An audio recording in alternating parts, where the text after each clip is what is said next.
రాజకీయంగా లేకపోతే ఆర్థికపరమైనటువంటి అంశాలతో పాటు ప్రత్యర్థులను కూడా దీంట్లో లాగేటువంటి ప్రయత్నం చేస్తున్నారు. కానీ కుటుంబంలో జరుగుతున్నటువంటి పరిణామాలు లేకపోతే నిజంగా ఆయనకు హత్య చేయబోయినటువంటి పరిస్థితో లేకపోతే మరొక వేధింపులో ఉంటే ఇన్నాళ్ల పాటు ఎందుకు మౌనంగా వ్యవహరించారు, ఇంత విషయం అయ్యేదాకా ఎందుకు ఉండాల్సి వచ్చింది అనేటువంటి ప్రశ్న కూడా ప్రస్తుతం తలెత్తుతోంది. శ్రీనివాస్ ఏంటి దువాడ శ్రీనివాస్ మాట్లాడిన తర్వాత వారి భార్య వాణి ఎలా రియాక్ట్ అవుతోంది, వాళ్ళ కుమార్తె వాళ్ళందరూ కూడా ఆందోళన చేస్తున్నారు కదా, వారు ఏమంటున్నారు?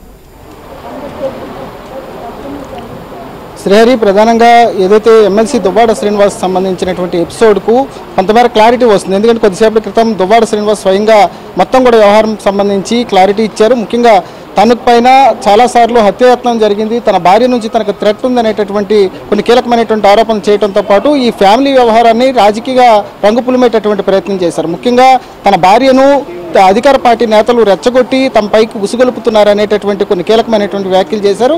మొత్తానికైతే మొదటి నుంచి కూడా దువ్వాడ శ్రీనివాస్ కుటుంబ సభ్యులు ఒకటే చెప్తున్నారు, ఒక మహిళతో అక్రమ సంబంధం నేపథ్యంలోనే తమను దూరం చేశారు కాబట్టి ఈ వ్యవహారాన్నే మనం తప్పుపడుతున్నాం, తన కుటుంబ గౌరవానికి సంబంధించినటువంటి అంశం అని చెప్తున్నారు. కానీ దువ్వాడ ఈరోజు చెప్పినటువంటి విషయాలు చూస్తే దీనికి భిన్నంగా ఉన్నాయి. ఈ నేపథ్యంలో దువ్వాడ శ్రీనివాస్ సతీమణి వాణి గారు మనతో పాటు ఉన్నారు, మాట్లాడించే ప్రయత్నం చేద్దాం.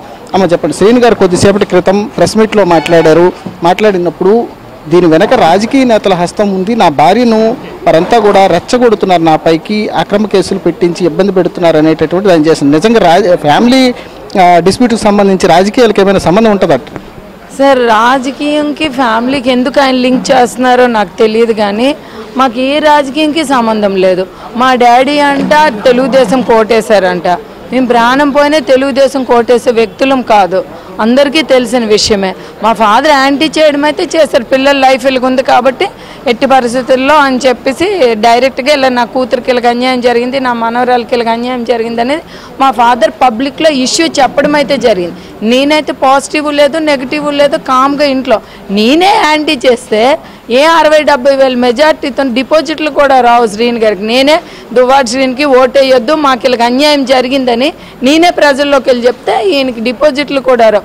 దీనికి రాజకీయాలకి లింక్ పెట్టుకొని ప్రతి కుటుంబ వ్యవహారం కూడా రాజకీయంలో షో ఆఫ్ చేయడం అనేది కరెక్ట్ కాదు. భగవంతుడు కూడా ఉన్నాడు, ఖచ్చితంగా దేవుడు అన్నాడు ఉన్నాడు.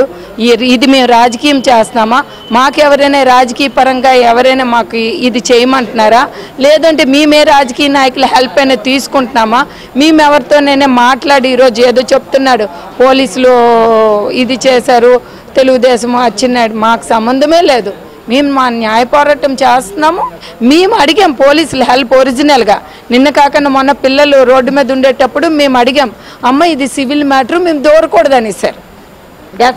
మొత్తం ఎపిసోడ్ చూస్తే శ్రీనివాస్ గారు చెప్తున్నారు, 30 ఏళ్ళగా ఒక్క నిమిషం కూడా నేను హ్యాపీగా లేను, మొత్తం నాకు వేధింపులు, నా పైన స్వయంగా వాణి డంబెల్ పట్టుకొని చంపడానికి వచ్చింది, తప్పించుకునే ప్రయత్నంలో నా కాలు కూడా విరిగిపోయిందని చెప్పి ప్రెస్ మీట్లో చెప్పారు. ఎత్తే శక్తి కూడా నాకు లేదు, ఆ డంబెల్ ఎత్తితే నా హ్యాండ్ బెండ్ అయిపోద్దేటో, ఆ డంబెల్ ఇసరాలి ఒక వ్యక్తి మీద అంటే కింద ఫస్ట్ గచ్చు డ్యామేజ్ అయిపోద్ది, ఇది డ్యామేజ్ అయిపోద్ది, కాల్ అతను ఏదో నేను విన్నాను కాబట్టి కాలు ఇది అయిపోద్ది. నాకు అతను వింత మాట్లాడుతుంటే నాకే ఆశ్చర్యం వస్తుంది. ఆయన మొత్తం డిసైడ్ అయిపోయినట్టున్నారు, సాయంత్రం లోపల డైవర్స్ నోటీస్ పంపిస్తాను వాణి గారు పంపించుకోమనండి, 100% అన్ని క్లియర్ చేసేమనండి. ఈ ఇల్లు నా డబ్బులతో కట్టుకుందే, ఆ ఇల్లు మా డబ్బులతో కట్టిందే, ఫ్యాక్టరీ మా డబ్బులతో కట్టుకుందే, బ్రౌన్ క్వారీ నా డబ్బులతో వేసుకుందే, నా స్వయం కృషి నా స్వయం సంపాదన అని అంటే ఎవరు ఇక్కడ అమ్మాయికులు ఒక వైట్ ప్యాంటు, ఒక వైట్ లుంగి, ఒక వైట్ షర్ట్, ఈవెన్ అమర్నాథ్ లాడ్జిలో ఉండి ఆ రూమ్లో నా మ్యారేజ్ కోసం మా పేరెంట్స్ మా ఇంటికి రాలేదు, ఎందుకంటే మా పేరెంట్స్ ఈ మ్యారేజ్ని ఎగ్నెస్ట్ చేశారు.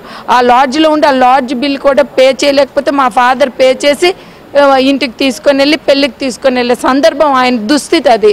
అంటే ఇంటిలో ఆదరణ లేదు కాబట్టి ఈరోజు మాధురి కుటుంబం కూడా దూరం అయింది కాబట్టి ఆమెకు దగ్గర అయ్యాను, ఆమె నాకు సమయానికి భోజనం పెడుతుంది, నాతో సహాయకురాలుగా ఉంటుంది కాబట్టి ఆమెతో క్లోజ్గా ఉన్నాను అని చెప్తున్నాను. సార్ మాకు సంబంధం లేదు, ఆయన ఏ ఇల్లీగల్ అఫైర్స్ పెట్టుకుంటాడో లేకపోతే ఏ అభిమానాలు పెంచుకుంటాడో అవుట్ ఆఫ్ టెక్లీ కాన్స్టిట్యున్సీ ఆయనకి ఏదైనా చేసుకోమని. ఇది నా ఊరు, నా తండ్రి రాజకీయ వారసత్వం, నా తాతల తండ్రుల రాజకీయ వారసత్వం, అతని తల్లి తండ్రి వారసత్వం కాదు. ఇక్కడ పిచ్చి పిచ్చి వేషాలు వేసి మా పిల్లల్ని మా ఫ్యామిలీని డ్యామేజ్ చేసుకొని లేనిపోయిన అబద్ధాల మాటలు మీడియా ముందు వచ్చేసి రాజకీయాలు మాట్లాడి ఎక్స్పోజ్ చేస్తామంటే ఇక్కడ మేము ఊరుకునే పరిస్థితి ఉండదు. అంటే మీ కారణంగా ఆ మాధురి జీవితం కూడా నాశనమైంది. ఆమె ఎలాంటి సొంత ప్రయోజనాలు లేకుండా పార్టీ కోసమని వచ్చింది, ఈమెనే పరిచయం చేసి, అంటే మీరే మాధురిని పరిచయం చేశారంట, ఆమెకు పదవి ఇచ్చింది మీరేనంట. కానీ చివరికి ఆమె జీవితాన్ని ఆమె కుటుంబ నేపథ్యాన్ని పూర్తిగా నిర్వీర్యం చేసింది కూడా మీరే అని చెప్పి శ్రీనివాస్ చెప్పారు. ఒకసారి వాళ్ళ హస్బెండ్ ఫోన్ నెంబర్ కొనుక్కోండి.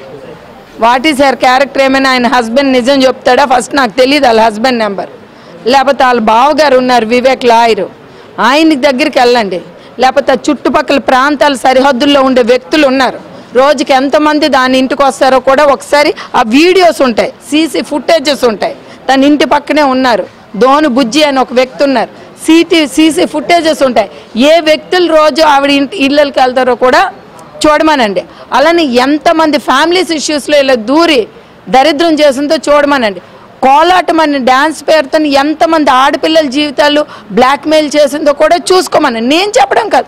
చుట్టుపక్కల ఆవిడ ఉంటుందో కండ్రవీధిలో వాళ్ళు ఇల్లు కట్టుకొని ఉన్నారు, ఆ వీధుల్లో ఉండే వాళ్ళకి అడగండి. నేనేది అలిగేషన్, నేను అనవసరంగా, నేను ఒక ఆడపిల్లని, నాకు 2 ఆడపిల్లలు ఉన్నారు, నేను సొసైటీలో నలుగురికి మంచి చెడులు తెలుసుకున్న వ్యక్తిని.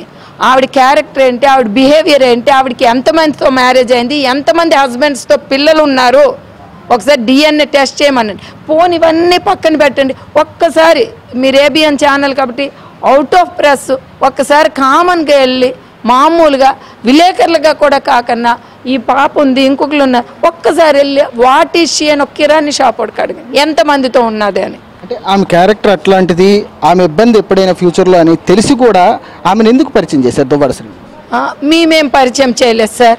ఇలాంటి ఇందాక నాయుడు చెప్పాడు ఏదో ఆ వర్డింగ్స్ తెలుగులో తప్పుడు పనులు చేసిన వాళ్ళు ఏమేమో మాట్లాడతారు, అలాంటి వాళ్ళ నోటి నుండి. ఆవిడ ఎవరో నాకు తెలీదు, ఆవిడ మా ఇంటికి వచ్చింది, ఏదో మహిళా కన్వీనర్ ఇచ్చారని చెప్పుకొని వచ్చింది. ఇలాంటి లేడీస్ నా దగ్గరికి, నేను ఆవిడ మీద చాలా అలిగేషన్స్ నాకు కనిపించాయి, అది పార్టీ దృష్టిలో పెట్టడం జరిగింది. ఆవిడకి మహిళా కన్వీనర్ ఇవ్వద్దని కూడా నేను చెప్పడం జరిగింది. అవసరమైతే సత్యబాబు గారికి మీరు అడగండి, అవసరమైతే కృష్ణదాస్ గారికి అడగండి, ఆవిడ వద్దందా లేదా అని అడగండి, నేను యాంటీ చేశానా లేదా అని అడగండి. నేను దేవయాని అని ఒక సీతాపురం సర్పంచ్ ఒక మహిళకి నేను మహిళా కన్వీనర్ ఇవ్వమని నేను ఇన్ఛార్జ్గా ఉండి ఆవిడ పేరునే నేను ఆర్డర్ కూడా తేవడం జరిగింది. నేను మా మాటలు ఎవ్వరి మాటలు నమ్మొద్దు. టెక్కల్లోని ఎంపీపీ ఉన్నారు, టెక్కల్లోనే ఆ సర్పంచులు ఉన్నారు, 26-27 మంది సర్పంచులు ఉన్నారు, అలానే ఎంపీటీసీలు ఉన్నారు. గట్టిగా మీరు ఫోన్లో 1 గంట తలుచు కూర్చుంటే ఏంటి పరిస్థితి అని అడిగితే మీకే అర్థమవుతుంది. నేను ఎవరిని ప్రపోజ్ చేయలేదు, నేను ప్రపోజ్ చేసిన క్యాండిడేట్ దేవయాని. అన్నీ ఫేకు. ఆవిడకి ఇలాగ ఇతర జీవితాల్లో దూరుకొని ఇట్లాంటి తప్పుడు బిహేవ్ చేసుకొని అందరి లైఫ్లతో ఆడుకోవడం. నేను ఎంతమంది ఫ్యామిలీస్ని నాశనం చేస్తే నేను ఆ పేర్లు చెప్తే అది వాళ్ళ జీవితాలకు నష్టం జరుగుద్ది కాబట్టి నేను చెప్పలేకపోతున్నాను.